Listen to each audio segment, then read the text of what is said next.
devrait prendre une voix plus solennelle, car aujourd'hui nous allons traiter du sujet, dans cette émission qui est Spiritualité vivante, de la prière et de la méditation. Je suis accompagné aujourd'hui de frère Bruno. Frère Bruno, comment allez-vous aujourd'hui? Très bien, frère Alexandre. Ah, j'adore commencer comme ça. Une belle matinée. Alors, comme vous pouvez voir, je suis un petit peu enrhumé.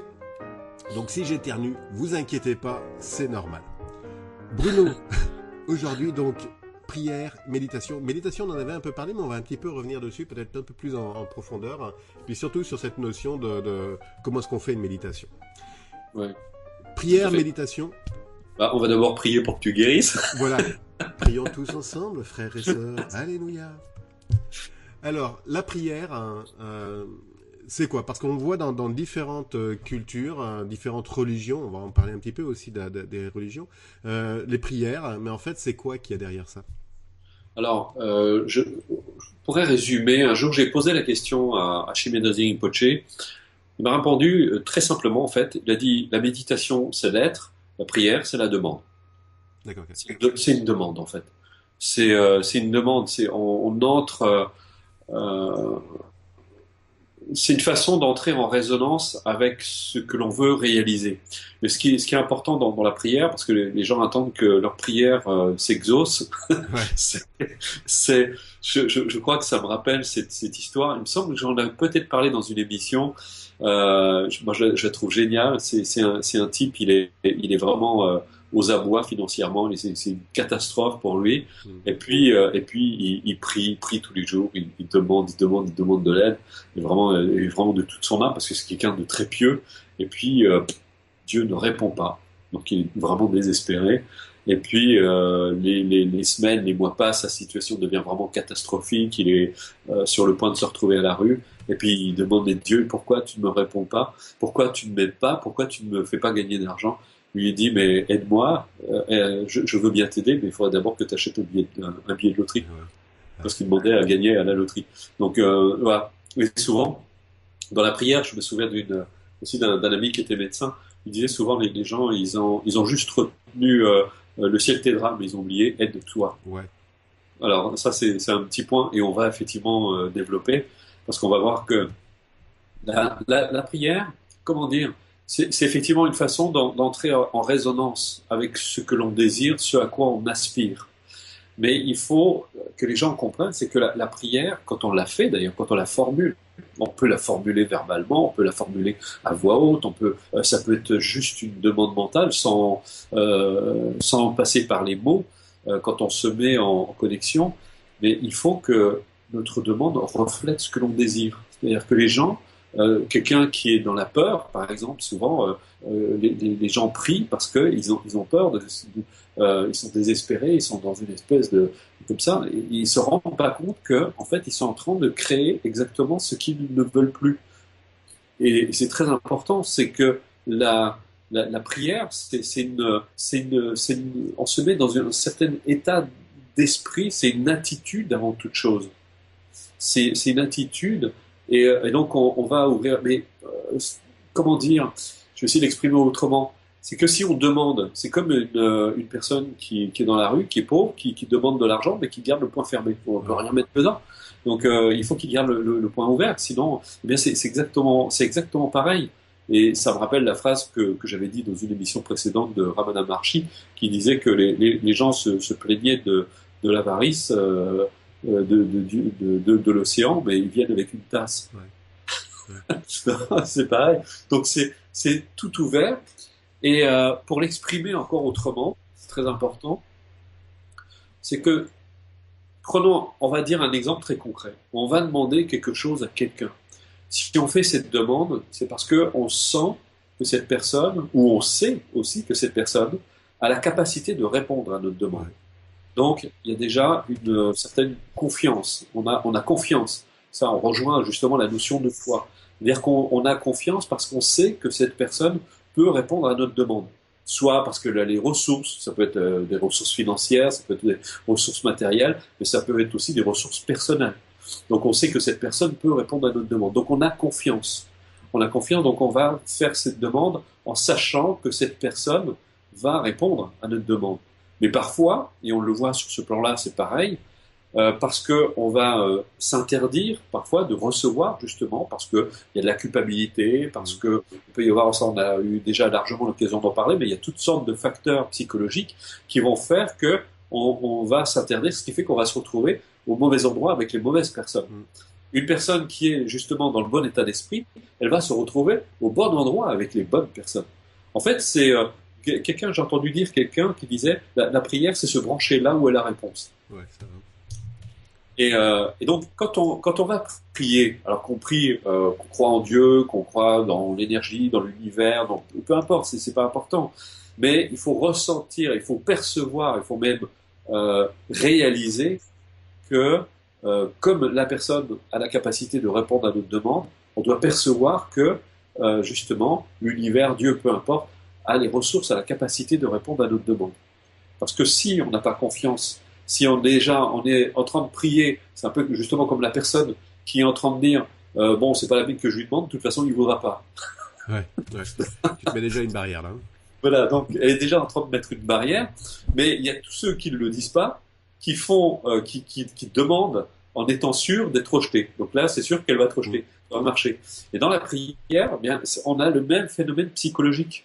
C'est que ça ne marche pas, parce qu'on voit des personnes qui prient, ça ne marche pas parce que, en fait, elles ne se rendent pas compte que c'est avant tout leur état d'esprit qui est important.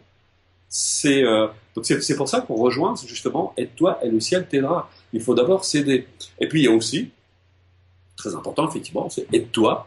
C'est que si on ne se met pas en route pour réaliser ce que l'on désire, si on ne fait pas, c'est comme la personne justement qui prie pour que son mur commence à s'ériger, mais s'il ne met pas une pierre après l'autre, ça va pas fonctionner. Donc ce qui va se passer, c'est que quand on va commencer à faire une prière en étant confiant, en étant sûr d'avoir une réponse à notre demande, dès qu'on va se mettre en route, ça ne nous épargnera pas la difficulté, ça ne nous épargnera pas de rencontrer certains obstacles, mais curieusement, il va y avoir toutes sortes de choses qui vont faire que sur notre route, on va ou rencontrer les bonnes personnes, ou tomber sur les bons articles, ou sur les bons livres. Moi, je me souviens un jour, c'était extraordinaire. J'étais en train de, je me posais une question qui était vraiment très importante pour moi, et je passe devant ma bibliothèque. Et mon épaule effleure un livre qui sort de la bibliothèque, qui tombe et qui s'ouvre.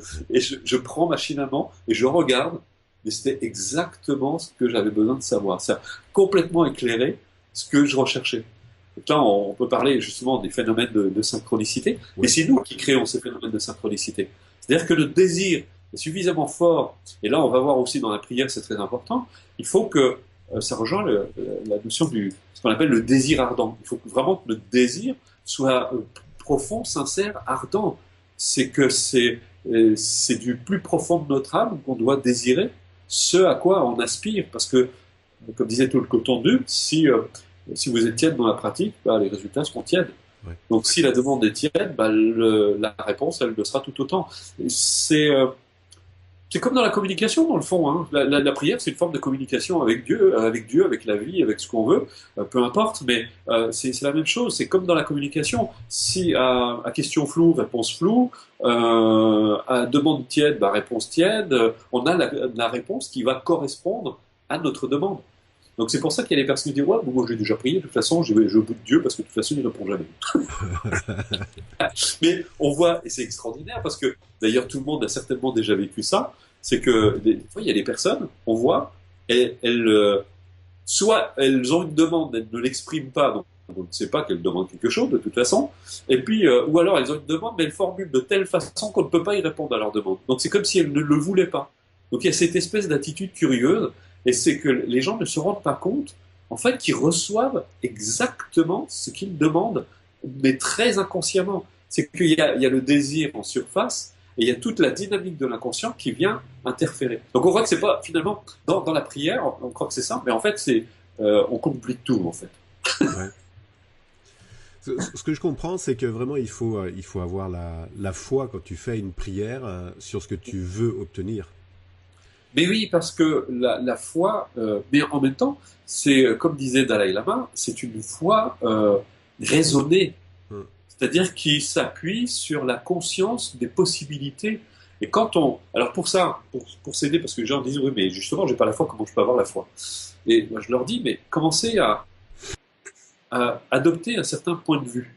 Moi, ce qui me donne la foi, c'est que quand je vois, par exemple, ce que l'univers a été capable de créer, ne serait-ce que quand on regarde la nature, un simple brin d'herbe, je ne peux pas ne pas y voir une forme d'intelligence absolument extraordinaire. L'homme, avec son intelligence ordinaire, est incapable, à la limite, est capable de cloner un brin d'herbe, mais il est incapable de créer un brin d'herbe.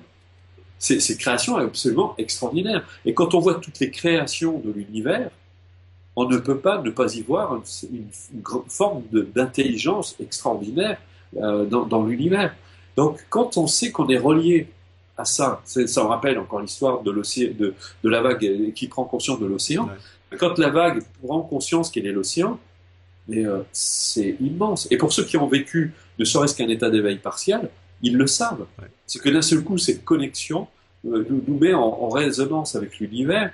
Et moi, quand j'en parlais la dernière fois dans une émission, mais il suffisait que je me pose une question, que j'avais la réponse, c'était immédiat, c'était quelque chose d'assez fantastique.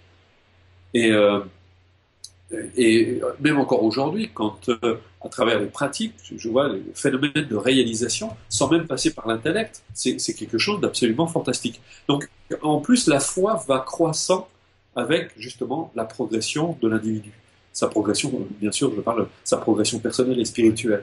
Et donc, on acquiert une certaine forme de foi. Cette foi s'affirme de plus en plus parce que on sent effectivement la solidité du terrain sur lequel on s'appuie. Donc, et c'est là où on voit l'importance de la méditation, parce que la méditation, c'est ça. La méditation, c'est l'éclairage, c'est la lumière qu'on va mettre sur soi, sur sa vie. C'est l'éclairage, justement, d'une part sur ces zones d'ombre qui vont être mises sous la lumière dont on va pouvoir se libérer, mais c'est aussi une conscience claire de notre véritable nature, de ce que nous sommes réellement et profondément.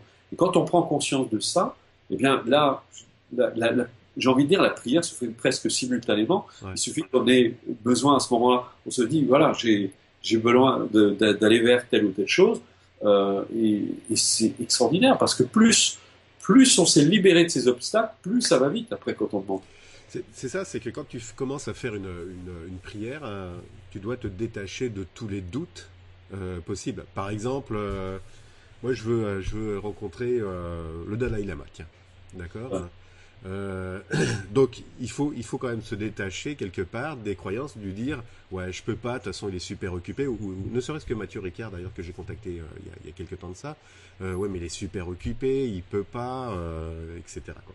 Donc c'est En fait, juste... on fait les questions-réponses, d'ailleurs, c'est rigolo. Ouais, on fait les questions-réponses. Donc l'idée, c'est de faire juste la question et pas de réponse négative en disant, ok, juste faire un souhait.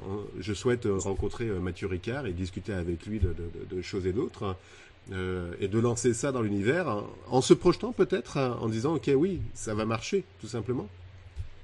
Euh, j'ai j'ai fait un stage quand j'avais 19 ans. C'était mon tout premier stage de développement personnel. J'avais payé avec mon salaire à l'époque. Et celui qui transmettait nous a enseigné à un moment, il a dit un truc, c'est tout bête, tout simple, mais ça a été percutant pour moi. Il disait tout le temps, mais vous êtes tout le temps en train de vous demander pourquoi. Ouais. Mais pourquoi vous ne vous poseriez pas la question, pourquoi pas? Ouais. Why not? Mais ça a marqué toute mon existence. Et après, je me disais, mais tiens, why not? Pourquoi je ne rencontrerais pas le Dalai Lama? Et j'ai rencontré le Dalai Lama. Pourquoi je rencontrerais un grand maître? Et j'ai passé 15 ans avec un grand maître.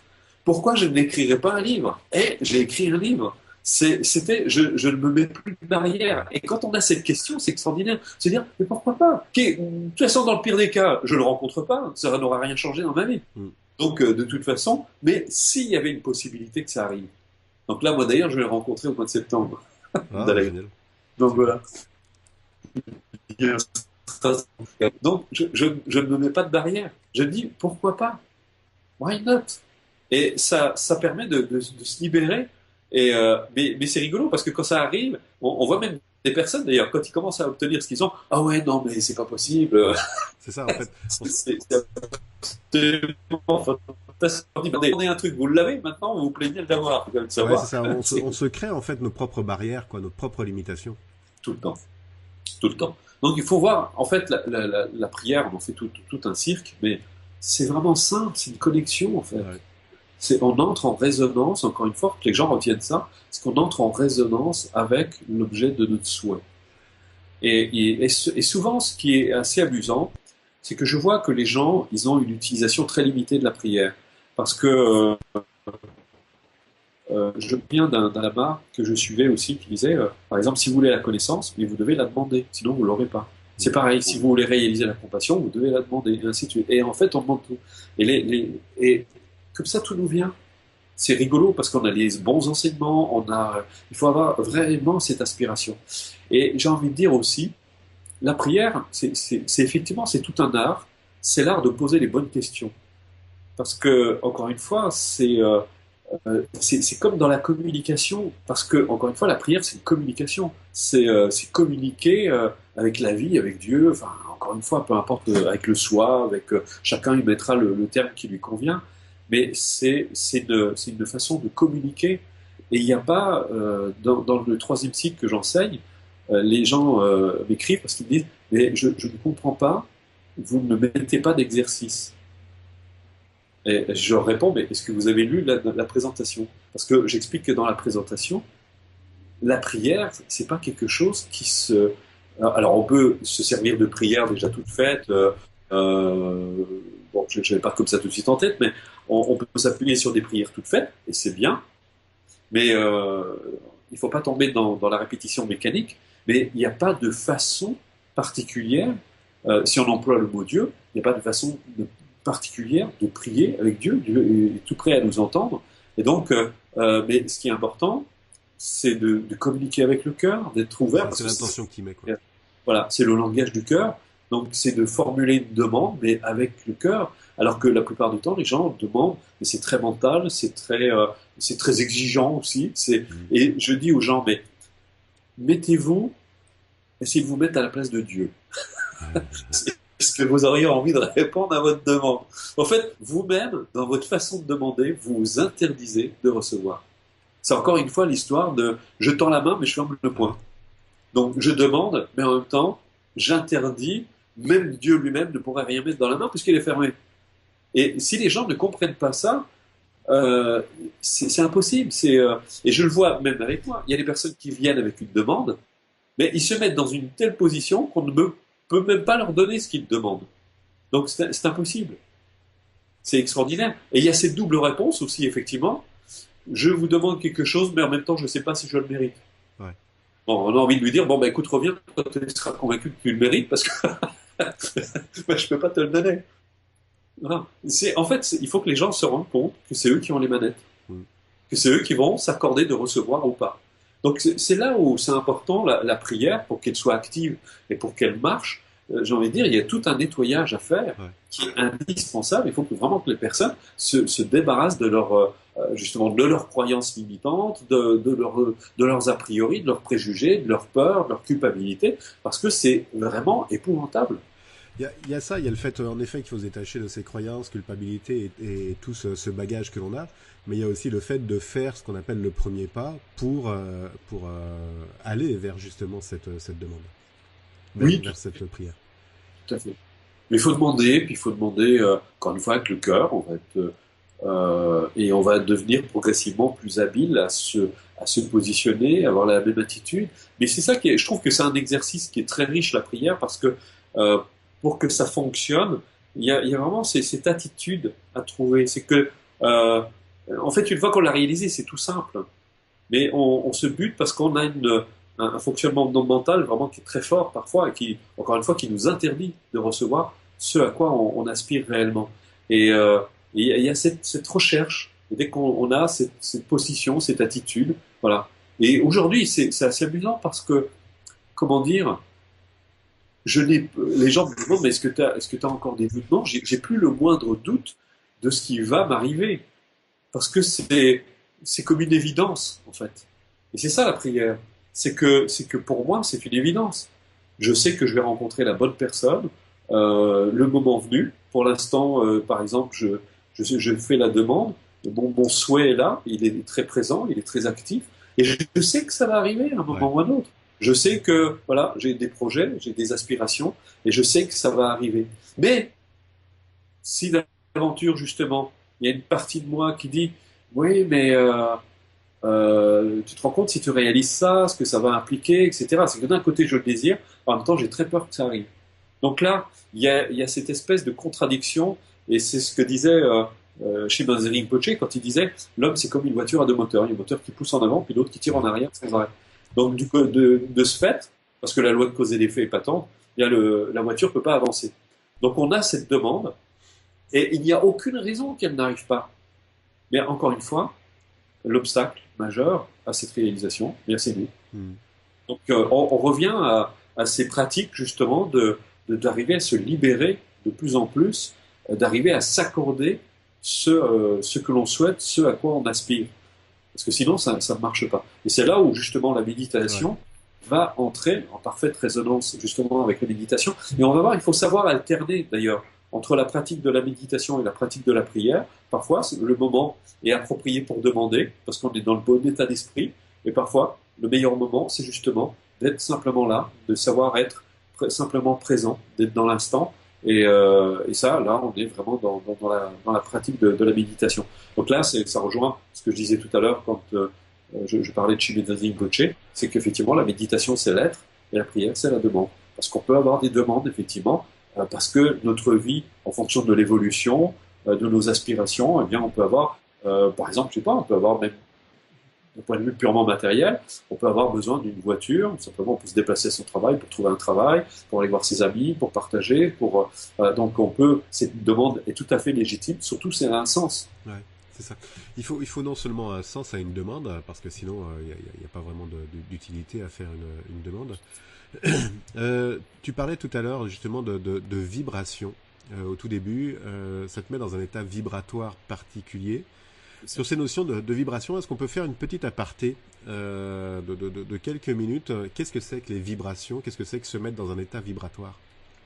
Il faut savoir, bon, maintenant, là, si c'est plus, comment dire, avant, on réservait ça à une espèce de démarche mystique, mais aujourd'hui, la science confirme, c'est que tout est vibration, que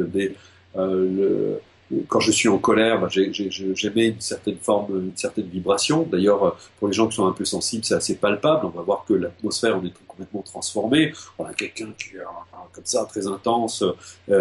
Ça crée une ambiance particulière. Quelqu'un qui est triste, qui est déprimé, c'est pareil. Il suffit d'entrer dans un groupe de déprimés.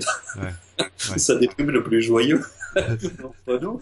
À moins qu'on soit vraiment très très fort et très stable dans notre réalisation, donc on pourra faire justement monter. Et là, on pourrait dire, on est dans ce qu'on pourrait appeler des énergies basses. On se sent vraiment en bas. D'ailleurs, on dit, quand une personne est déprimée, elle est tout en bas. Elle dit, je suis au fond du gouffre. Voilà, au fond du trou. La colère, c'est pareil, c'est une autre énergie. Et la joie, c'en est une autre aussi.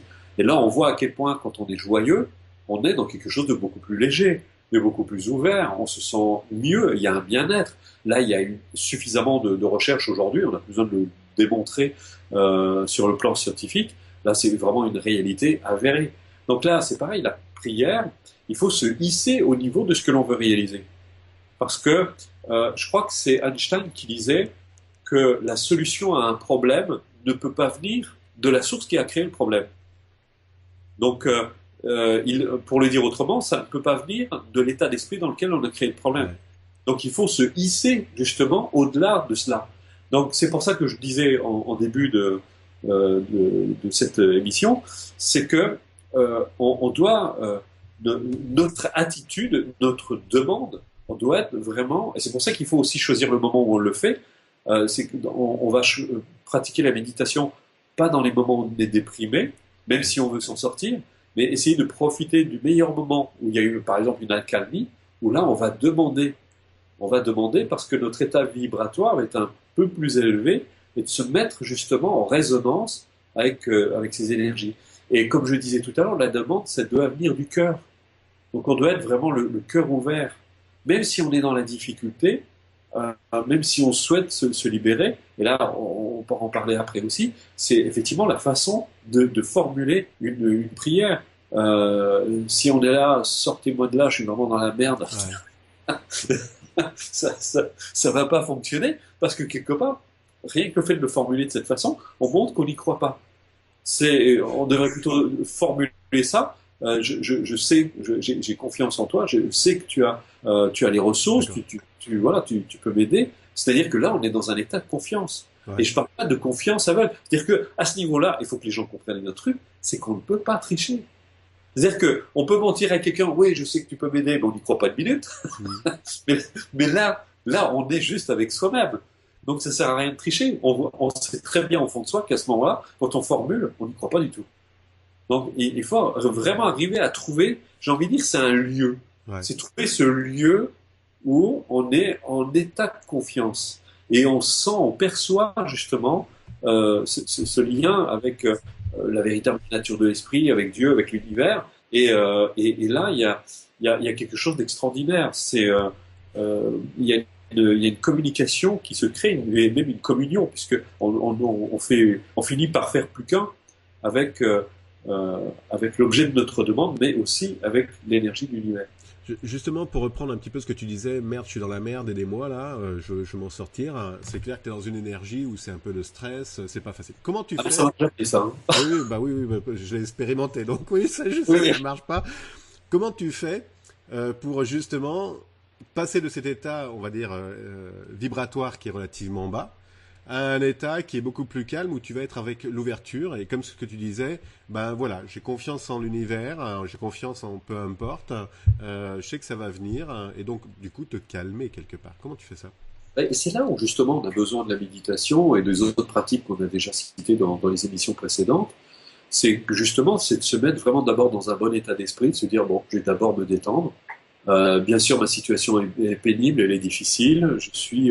Donc voilà. Alors, je vais me détendre. Ça va pas m'apporter la solution, mais ça va me mettre dans l'état d'esprit qui va me permettre d'aller vers la solution justement. Donc, je vais me détendre, je vais m'apaiser, je vais me reposer. Et une fois, lorsque mon esprit sera suffisamment en paix, là, je peux entrer justement. Donc là, c'est-à-dire, la méditation va se transformer en prière, va se transformer en demande. Donc, et à ce moment-là, j'entre en résonance avec justement l'univers, parce que je suis dans le bon état d'esprit. C'est-à-dire que on pourrait même le voir d'ailleurs, parce qu'au niveau du cerveau, on verrait qu'on passe des ondes bêta à des ondes alpha, Ouais. donc qui sont des ondes beaucoup plus calmes. Et là, on est réellement dans l'état d'esprit. Et si on reste dans un état de stress, là on sera en onde bêta, ben, ça va pas fonctionner, puisque y a rien à faire, on peut pas ouvrir le robinet à ce moment-là. Donc, Et- c'est là où on voit cette association subtile entre la méditation et la prière. ouais. Donc ça commence déjà par en fait un accueil en fait de ce qui se passe, Oui. un constat en disant bah oui, bah, ok, c'est la merde, c'est pas en piétinant des pieds que ça va changer quoi que ce soit. Donc c'est reconnaître et puis se calmer. Alors la méditation justement, arriver dans un état méditatif, comment on fait ça? Bah, on l'a vu dans les autres émissions. Alors là, il y a plusieurs façons de pratiquer la méditation. C'est de ramener toujours l'attention ici et maintenant. Donc, on va s'appuyer sur le corps, on va s'appuyer sur la respiration, on va s'appuyer sur le corps aussi, sur certaines pensées aussi, pour arriver à calmer, à créer un état de détente. Donc, on va créer un environnement vraiment qui est propice à cet état d'esprit. Et là, on sera vraiment dans de bonnes dispositions pour formuler sa demande pour l'envoyer à l'univers. Et à ce moment-là, ça marche. On peut aussi recourir, on peut aller faire une marche, je vois des personnes, par exemple, qui sont très stressées, je leur dis, écoutez, allez marcher dans la nature, retrouvez le contact avec la nature, touchez les arbres, marchez pieds nus, faites ce genre de choses pour se reconnecter justement à la nature, se remettre dans l'instant, parce que les gens sont tellement dans le mental que quand ils font une prière, justement, ils sont encore plus tendus après, parce qu'ils sont là, sauvez-moi, sauvez-moi, mais ça peut pas fonctionner. Ouais. Ce que je comprends bien, c'est qu'il ne faut pas de tension du tout. Au contraire, il faut vraiment un calme, un état vibratoire qui Il faut arriver à soit lâcher prise de toute ouais. attente, parce que l'attente, c'est vraiment le piège. Mm. Ça me rappelle, d'ailleurs, c'est un exemple que je donne dans les cours, c'est l'ange qui va entrer au paradis, et les portes sont fermées. Mais c'est un ange qui est très volontaire, alors il arrive, et puis il pousse les portes du paradis, mais elles ne s'ouvrent pas, il ne comprend pas. Donc il dit, mais je ne comprends pas, je suis un ange, j'ai le droit de rentrer au paradis. Et ce qui est tout à fait légitime. Et pour un ange, forcément. Et donc, il pousse, et il pousse de toutes ses forces, il y met tout le paquet, et il dit, je comprends pas, pourquoi les portes sont fermées? Et il redouble d'efforts, il met le paquet, il passe la journée, il en peut plus, il est épuisé, à la fin, il a épuisé toutes ses forces, et il tombe à la renverse, il tombe en arrière, Et à ce moment-là, les portes s'ouvrent, mais dans l'autre sens. Ouais. Voilà. C'est souvent notre obstination. La prière doit nous mettre en paix, doit nous apporter de la joie. Si on n'est pas bien, c'est-à-dire que si on est plus tendu après la prière, il y a un truc qui va pas. Ouais, il y a un truc qui colle pas. Ouais. Ben oui, on est dans une démarche volontaire. Là, c'est justement c'est l'abandon de la volonté. Et je rappelle aux gens que ta volonté soit faite, pas la nôtre. Ouais. C'est que à ce moment-là, on demande. Donc si on demande, ça veut dire qu'on laisse faire l'univers. C'est lui qui va répondre à notre demande. C'est un peu comme si on allait voir quelqu'un pour nous aider, mais qu'on est sans arrêt en train d'intervenir dans ses affaires, on le laisse pas faire. Donc il va nous dire, mais attends, tu m'as demandé de t'aider, puis tu es sans arrêt en train d'intervenir. Comment tu veux que je fasse? Mais c'est un peu pareil. Ouais. Donc là, à ce moment-là, il faut lâcher prise. Après, nous, on fait ce qu'on a à faire, mais c'est vraiment cette attitude, cet état d'esprit. Je reviens sur l'aspect méditation. Est-ce qu'il y a un positionnement particulier de la méditation? Tu parlais tout à l'heure d'aller se promener dans la forêt, de marcher pieds nus, de s'accrocher à un arbre, d'enlacer un arbre ou de s'asseoir ne serait-ce que dos à un arbre. Est-ce qu'il y a quelque chose de particulier à faire dans le cadre de la méditation ou est-ce que ça peut se faire aussi ce qu'on appelle une méditation active en marchant? On peut faire la méditation, j'ai envie de dire, c'est pas en réalité, c'est pas une méthode. On parle d'un état méditatif. En fait, on dit souvent, les maîtres disent, on est en méditation. C'est pas. Alors, on peut s'appuyer sur la méthode. Il faut comprendre ce que c'est que la méthode. La méthode, c'est, imaginons un avion qui tracte un planeur. En fait, l'avion tracte le planeur un certain temps et après il doit se décrocher. Ouais. Alors, vaut mieux parce que sinon, oui, voilà. L'atterrissage risque d'être difficile. Voilà. Donc on peut s'appuyer sur la méthode pendant un certain temps, mais il faut lâcher prise de la méthode pour trouver l'état méditatif. Le planeur, à ce moment-là, il va voler de lui-même. Il n'a plus besoin de l'avion. Il est, justement, on pourrait dire, il est en état méditatif. C'est-à-dire il a trouvé, il a pris suffisamment de puissance, il a pris suffisamment d'élan pour arriver à voler tout seul. Eh bien, c'est exactement pareil. C'est que la méthode, on va utiliser la méthode, mais il faut lâcher prise de la méthode. Parce que si on reste accroché à la méthode, et je vois beaucoup de gens justement qui restent accrochés à la méthode, c'est de la peur. En fait, ils n'arrivent pas à lâcher prise. C'est de rester là, tout simplement. Et là, on est comme le planeur, justement. On est dans cette attitude d'ouverture. Ça, c'est l'état méditatif. On est en méditation. Et il n'y a plus rien à faire. Ouais. Tant qu'on fait, alors on peut revenir de temps en temps. Si on voit que notre esprit laisse distraire à nouveau, on va revenir sur le souffle, on va revenir sur le corps. Ça dépend des types de méditation, des types de méthodes de méditation qu'on va utiliser. Mais dès qu'on a retrouvé l'attitude méditative, l'attitude juste, justement, on reste là. Et je vois des personnes qui répètent des mantras à l'infini. Je leur dis, mais ça ne sert à rien. C'est que vous restez accrochés justement à la méthode. Vous devez lâcher prise de la méthode. C'est ce qu'on avait dit aussi une fois avec la musique, machin, ISO, truc là. Oui. Ça, c'est en fait une méthode, mais c'est pas l'état méditatif en tant que tel, c'est pas la méditation en tant que telle. Mais ça, c'est même pire parce que on crée de l'attachement. Ouais, c'est ça, ouais. On crée de la dépendance. On crée de l'attachement, on crée de la dépendance, et on croit, encore une fois, on vit avec l'idée que la solution va venir de l'extérieur. Ouais. Et il faut que les gens comprennent justement que notre bonheur ne peut pas dépendre de l'extérieur. On peut s'aider de l'extérieur pendant un certain temps, mais ça ne peut pas être la solution.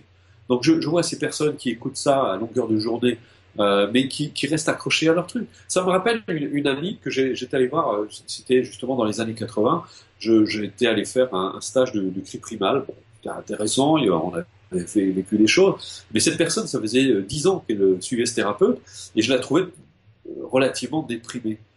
Mais je lui ai dit, mais je comprends pas que tu continues à faire ces stages parce que ça n'a pas l'air d'aller mieux pour toi. Et au contraire, ça allait plutôt de mal en pis. Mais elle me dit, mais tu peux pas savoir ce que ça me fait du bien à chaque fois que j'y vais. Je dis, oui, mais justement, ça veut dire qu'il y a une dépendance. C'est ça, ouais. C'est comme une drogue. Je lui dis, à chaque fois que tu prends ta drogue, t'es bien, mais quand t'arrêtes, t'es mal. Et t'es même de plus en plus mal chaque fois que t'arrêtes. Donc ça veut dire qu'il y a une dépendance. Ça veut dire que le remède que tu penses utiliser, en fait, en réalité, est pire que le mal. Et elle n'avait pas vu. Bon, elle l'a rejeté parce qu'elle ne supportait pas. Elle était tellement attachée à son thérapeute. Mais je lui ai fait comprendre que le but de la pratique et de ce genre de démarche, c'est d'aller vers plus de liberté, d'être plus autonome. Et là, la personne n'avait gagné aucune autonomie. Donc, c'est ça qui est important. Quand je vois des thérapies qui durent 20 ans, je me pose quand même des questions. Ouais, c'est clair. Ouais. Ouf. On aura l'occasion justement d'en parler dans la prochaine émission, là, tout ce qui est côté justement maître, dérive sectaire, dépendance et tout ça, quoi. Je reviens sur cet aspect méditatif. Comment est-ce que je sais que je suis dans un état méditatif? Est-ce qu'il y a des cloches qui se mettent à sonner? Est-ce qu'il y a une espèce de grand vide? Mais c'est tout simple, on se sent en paix, on se sent calme, il y a de la joie aussi, on ressent de la joie. C'est vraiment le repère. Plus une personne est joyeuse, plus elle est ouverte, plus elle aime vivre, ben plus elle est méditative. Souvent on a l'image, l'archétype du sage austère Ouais, assis sur son zafou. C'est pas du tout ça. C'est vraiment un être accompli, est un être. Oh ben, d'ailleurs, il suffit de regarder le Dalai Lama, il est ouais. tout le temps en train de se bidonner. C'est quelque chose C'est ça. d'extraordinairement joyeux. C'est- Ça amène à une autre question. En fait, l'état méditatif peut être un état quasi permanent pour des personnes qui ont atteint cet éveil, cet état d'éveil permanent. Euh, Tu peux avoir cet état méditatif. Une fois, tu parlais quand tu faisais le ménage ou la vaisselle, ça t'amène dans un état aussi qui est proche de ça. Après, tout devient. En fait, c'est ça l'esprit du méditant, c'est que tout devient un objet de Mm. méditation. Une discussion, un échange, c'est chaque fois, ça libère son lot de prise de conscience, de réalisation, d'ouverture d'esprit, tout devient une opportunité d'accomplissement. Un échec, je disais il n'y a pas très longtemps dans un webinaire, mais vive l'échec, Ouais, vive ouais, c'est bien l'échec. dit d'ailleurs. Mm. Et oui, mais parce que ça nous aide à nous détacher de nos attentes. Au contraire, et justement, l'expérience devient très enrichissante pour nous. Ça n'est plus un problème. Mais je vois les gens sont désespérés. J'ai vécu un échec, mais c'est pas grave. C'était un échec. Et vous en aurez encore beaucoup comme ça tout au long de votre vie. Moi, des échecs, j'en vis sans arrêt, sans arrêt. Ouais, Mais c'est relatif. Pour moi, c'est pas un échec. Pour la plupart c'est des un gens, c'est un apprentissage. échec. Mm. Mais oui. Donc, mais du coup, il n'y a plus de tension, il y a plus de stress, il y a de moins en moins d'agacement. Voilà, c'était un sage qui disait amenez-moi des gens qui m'irritent, parce que ça l'aide à se libérer encore plus. Ouais, Parce que à force d'être avec eux, bah, ça ne l'irrite plus après, parce que ça l'aide à se détacher. c'est pratiquer, pratiquer, pratiquer. Là, on retrouve quelque Mais chose comme oui, ça. Mm. oui. Et si les gens comprenaient ça, ils se créeraient plus de peine inutile comme ils le font. Ouais. Sur le fait que l'état méditatif, c'est quelque chose que tu peux avoir de permanent, et je reprends ton image, t'es pas obligé d'être comme un vieux sage assis sur un zafou. Ça peut être donc en marchant, ça peut être dans une conversation. Alors dans une conversation, là, j'ai un peu de mal à cerner. Moi, j'en suis pas encore dans cet état-là. Loin de là, j'ai besoin de me concentrer quand je suis dans une conversation. Comment ça se passe quand tu es dans une conversation et puis que tu es dans un état méditatif, hein? Ah mais c'est très simple, comme en ce moment, le fait de parler, c'est comme si on se voyait faire. Et donc D'accord. Donc tu es dans un état méta. voilà, on apprend de soi-même. Donc des fois, c'est assez amusant, je me dis, ah tiens, c'est intéressant ce que j'ai dit là. Et quand je l'ai prise de conscience. D'accord, Et ok. on devient en fait son propre maître en même temps. On est son propre maître, D'accord, on ok. transmet et on est son propre maître en même temps. Donc il y a cette réalisation et alors que la personne justement, on va dire qui est un niveau très ordinaire, elle va être concentrée sur ce qu'elle doit dire, elle va stresser si elle le dit pas, elle va être donc voilà. Quand on est dans cet esprit justement méditatif, on a l'esprit mais complètement ouvert, on est attentif, on est réceptif, donc on donne autant qu'on reçoit en fait. D'accord, ok. Il y a le fait de donner est très enrichissant et on reçoit aussi beaucoup. D'accord. Donc c'est une jubilation, c'est une joie, c'est quelque chose de vraiment très joyeux. Quand j'enseigne, j'adore ça parce que c'est une joie, c'est jubilatoire. C'est vraiment jubilatoire et c'est pas la satisfaction d'être devant un public parce que il m'adule ou pas. Non non, c'est vraiment la joie de transmettre, de Ouais, c'est communiquer ça. parce que on s'enrichit soi-même en transmettant. Donc c'est quelque chose d'absolument fantastique. Donc tout en guidant, tout en enseignant, on reçoit soi-même constamment. Donc on est parfaitement conscient. Donc il y a ce niveau de conscience qui fait qu'on est parfaitement conscient non seulement de ce qui se passe aussi autour et de ce qu'on est en train de réaliser, de ce qu'on est en train de faire. En fait, on ne s'appartient plus, c'est nouveau. Ouais, c'est vraiment intéressant ce que tu dis parce que ça, c'est quelque chose que l'on vit aussi par moment, d'être dans cet état méditatif quand on parle. C'est un état de sérénité qui est quand même assez puissant, de joie, notamment quand Ça, tu transfères en fait des informations, hein. Et ça nous accompagne partout, c'est ça Ouais. qui est fantastique. C'est que même on est devant son ordinateur, on fait des choses, on les vit en pleine conscience. Donc c'est une qualité particulière. C'est Sogyal Rinpoche qui disait que ce qui s'élève dans l'esprit d'un être accompli, c'est exactement la même chose que ce qui s'élève dans l'esprit d'un être ordinaire. C'est l'attitude qui est pas la même. Ouais.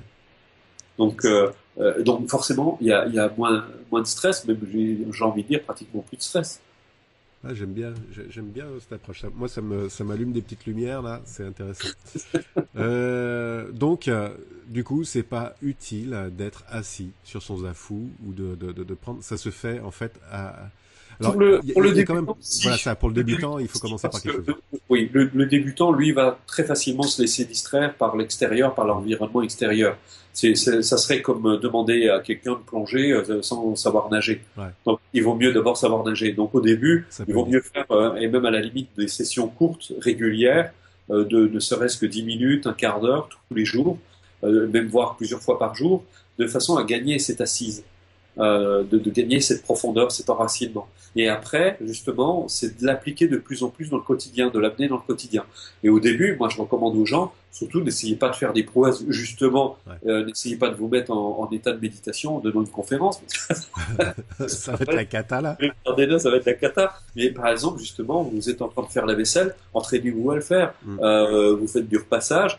C'est pas très exigeant au niveau de la concentration.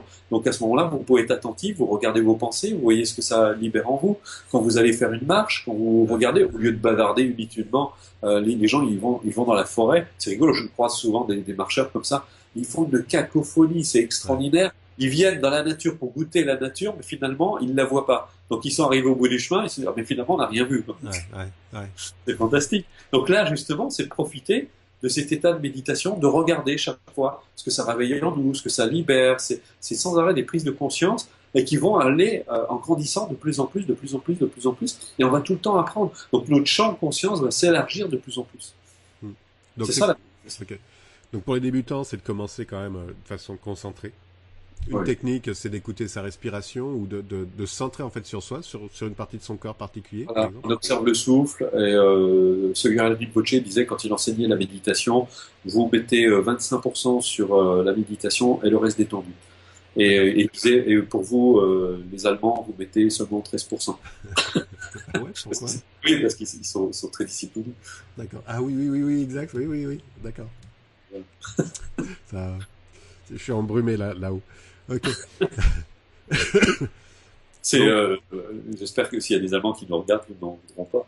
non, Mais bah, c'est vachement positif. En effet, ils sont on très le voit disciplinés. dans le nord de la France, où on se rapproche de l'Allemagne, on voit les Alsaciens, là où, comme je suis en Alsace, alors ouais, ils sont Ah oui, très oui, disciplinés.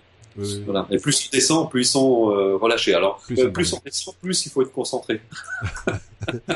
Donc plus le pourcentage augmente en fait. Voilà, c'est ça. Ok. Concentration donc sur sa respiration. Concentration sur sa respiration, c'est quoi? C'est de sentir sa respiration. Alors, il faut faire attention aux mots concentration. Moi, Ouais. je préfère appeler de l'attention. C'est de l'attention. Ok. Parce que la concentration, c'est une attitude focalisée. C'est-à-dire que on refoule tout ce qui n'est pas en rapport avec l'objet de notre attention. Dans l'attention, au contraire, on reste ouvert. Ok. Notre esprit reste grand ouvert, disponible à ce qui est. Donc, on porte l'attention quand on dit, par exemple, si je dis à une personne, soyez attentif à votre bras. On voit ce qu'elle va faire. Elle va pas se concentrer. Elle est attentive. Elle perçoit son bras. Eh bien là, on pourrait dire percevez votre respiration. D'accord. Soyez conscient de votre respiration. C'est ça en fait, tout simplement. Soyez conscient de votre respiration. Soyez conscient du souffle. D'accord. Et là, on est dans cet état de disponibilité. Attends, je vais regarder mon chat qui me sortir. Donc soyez simplement attentif à ce qui se passe, mais aussi d'être attentif à ce qui s'élève à la conscience. Que ce soit au niveau des pensées, que ce soit au niveau des sensations, que ce soit... donc c'est ça vraiment l'attitude méditative. Tu parles de pensée. Souvent, hein, quand tu te mets dans un état, on va dire, calme, méditatif, hop, il y a une pensée qui arrive, voir une autre, voir le voisin qui met ses poubelles là où il faut pas. Comment tu gères ça? Tu laisses venir et puis ça suit son chemin. Ah oui, tout à fait. D'ailleurs, c'est très connu dans les pratiques de yoga avancé. On parle de la position du berger. Le berger, il observe ses moutons, il regarde le chien qui les ramène, les moutons, ils sautent, ils jouent, ils font des tas de choses, ils se mordissent, et voilà, il assiste, il est dans cette position d'observateur et il intervient vraiment si c'est nécessaire. Mais voilà, il regarde et il laisse faire, il laisse être. C'est ça. C'est pour ça que je disais que la méditation, c'est l'être, c'est être, c'est vraiment être. Ouais. On n'intervient pas à ce moment-là, C'est ça, avec aucune attente. aucune attente. Et comme disait Sogyal Rinpoche, c'est la nature qui va traiter les processus, la nature en nous, puisqu'on permet justement à la nature d'opérer son œuvre reconstructrice. Quand on se blesse, on n'a pas besoin ça va cicatriser tout seul, sauf évidemment si la plaie est trop importante, mais où là on va devoir donner un coup de main. Mais le gros du travail, c'est la nature qui va le faire. C'est elle qui va reconstruire les tissus. Eh bien, c'est pareil, quand on est dans cet état méditatif, eh bien, la méditation va avoir cet effet de reconstruction. C'est-à-dire qu'elle va justement traiter tous ces processus, elle va remettre de l'ordre, il y a on va dire un ordre intérieur qui va se rétablir. On va retrouver justement cette harmonie fondamentale qui est inhérente à la nature en nous. Mais comme on est pratiquement jamais et de moins en moins dans ces civilisations modernes, même si on parle de plus en plus de méditation, mais les gens sont de moins en moins connectés à la nature. Donc on est dans un système très artificialisé. Et les gens sont perdus. Aujourd'hui, à l'ère de l'ordinateur, on fonctionne de plus en plus avec le mental. Donc on se coupe de nos sensations, on se coupe de ce que l'on ressent, on se coupe complètement de notre véritable nature. Donc on ne reçoit plus ces informations qui sont tellement précieuses qui nous aideraient. L'intuition est complètement paralysée. Et aujourd'hui, s'il y a autant de souffrance dans notre monde, c'est pas par hasard. Ouais, c'est clair. On se détache en effet de beaucoup de choses, quoi. On est très mental. La méditation, donc, quelque chose de facile, au final. Je dirais simple, pas forcément facile, parce que simple, ouais. le mental étant tellement compliqué, il va tout compliquer. C'est simple en réalité. Mais c'est Deshimaru qui disait la simplicité est la chose la plus difficile à réaliser. Puis quand il était avec des occidentaux, il rajoutait souvent, et surtout pour vous occidentaux, parce que on fonctionne tellement avec le mental qu'on crée des nœuds dans notre esprit, et ça nous empêche d'être tout simplement ce que l'on est. Et parce que c'est vrai que fondamentalement, c'est simple. Et ça, c'est une des grandes caractéristiques du méditant. C'est quelqu'un qui arrive à être très simple, pas simpliste. Parce qu'il a conscience de la complexité de la vie. Il a conscience de la complexité de la nature. Mais il est simple. Il a vraiment une attitude simple. Et justement, cette simplicité, plus tu deviens simple, quelque part, plus tu te rapproches en fait de cet état. Et oui. Plus tu deviens simple, plus tu deviens sain. Ouais. Oh, c'est bien ça. Ça, c'est bien ça. Il va falloir que j'avais. C'est la bonne santé mentale. Ouais. Voilà. Et on est de plus en plus dans cette dimension, comment dire, il y a pas très longtemps, une personne qui me croisait, qui était amoureux. Mais oui, j'étais amoureux de la vie, pas amoureux de quelqu'un. Ouais. Mais parce qu'on ressent cet amour. C'est quelque chose de très fort, de très puissant. C'est vraiment fantastique. On vit tellement de belles choses qui sont inhérentes à la vie et ne cessent de nous donner. C'est là d'un seul coup, on est connecté à l'océan et on reçoit. C'est magnifique. C'est sublime, c'est superbe. Ouais. Prière, méditation, tout ça, c'est quelque chose qui en fait se fait avec le cœur et se centre en fait sur soi-même. Tout à fait. C'est aussi simple que ça. C'est vraiment simple. Il faut que les gens cherchent justement la simplicité. On est dans des chemins, les gens lisent des tas de livres sur la méditation. Ouais. Leur vie, en fait, devient encore plus compliquée qu'avant. Et ils font des tas de nœuds. D'ailleurs, je me souviens, parce que moi, j'étais un peu pareil. Quand j'étais plus jeune, j'ai rencontré Shimeze Rinpoche. Il m'a dit, arrête de lire. Ouais, c'est ça. Voilà. On lit tout, on veut tout savoir.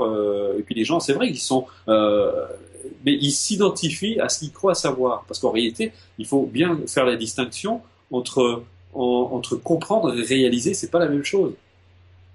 Les gens comprennent tout. Et c'est vrai qu'ils comprennent tout.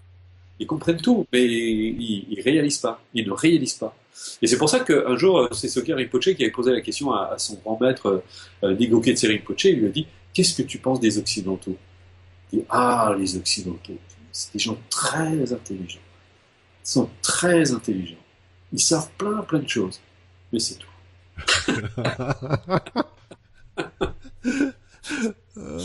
Ouais. Ça s'arrête. C'est vrai. Ben oui, parce qu'on se limite à se savoir. Il y a presque une forme d'orgueil, de prétention. On croit savoir, alors que dans la réalité, on ne sait rien du tout. Et c'est ça l'esprit du méditant.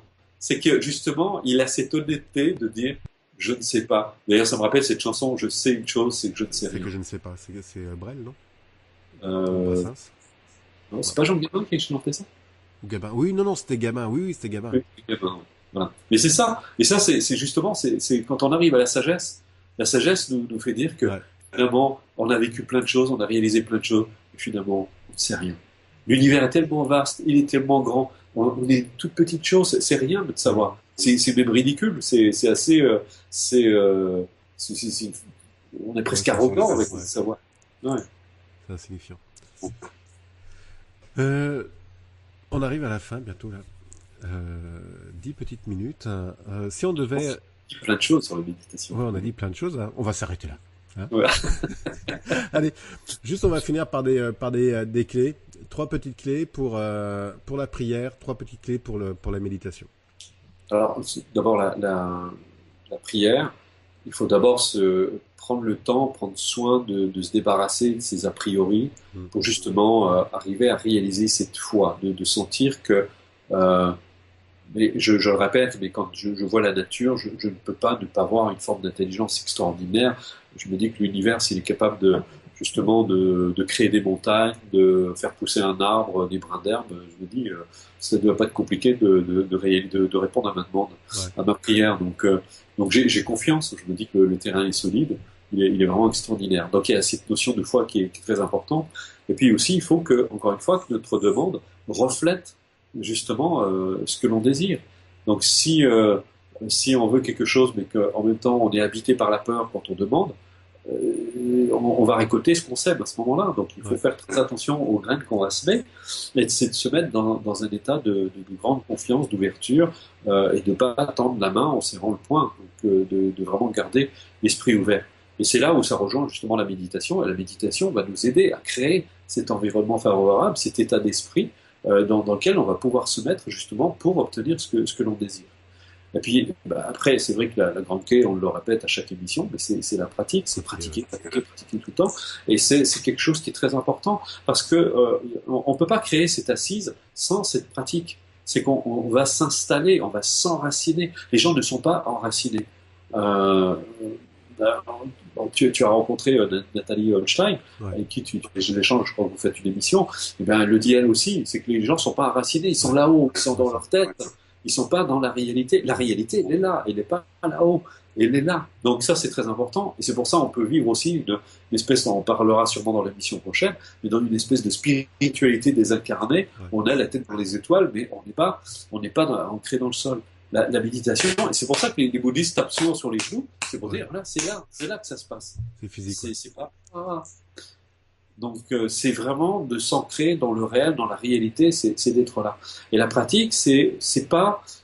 j'insiste sur ce point parce que, comme je le disais tout à l'heure, je paraphrasais Sögyal Rinpoche quand il disait, vous les Occidentaux, quand vous priez, ou quand vous méditez, c'est pareil.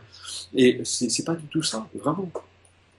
La pratique, c'est vraiment s'ancrer dans la réalité de plus en plus, d'être de plus en plus là. C'est pas c'est pas quelque chose d'évanescent, c'est pas une construction mentale, c'est une construction intellectuelle. On a beaucoup modélisé ça. On a beaucoup montré ça comme en effet un vieux moine qui est assis sur son zafou là et puis qui est austère. Ouais, et surtout, je crois, c'est important, ce n'est pas une croyance. Parce que les gens cherchent des croyances, ils se réfugient dans les croyances.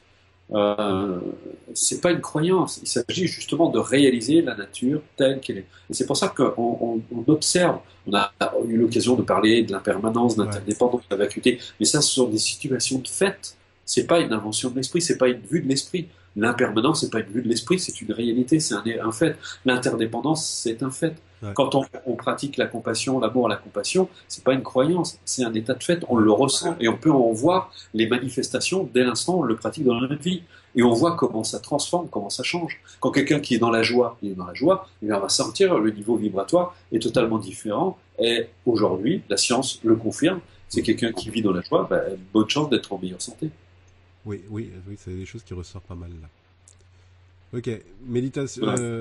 une clé pour... Mais enfin, vraiment, tu as dit les clés hein, par rapport justement à la prière et puis la méditation, on les retrouve dans son ensemble.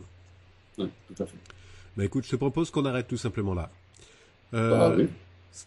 semaine prochaine, il va y avoir donc mystique et sagesse, comment éviter de tomber dans une dérive sectaire, et puis aussi la notion des maîtres. Parce que là aussi, il y a maître et maître, et il faut pas mettre les maîtres dans le même panier. Tous les maîtres. C'est jeu de mots.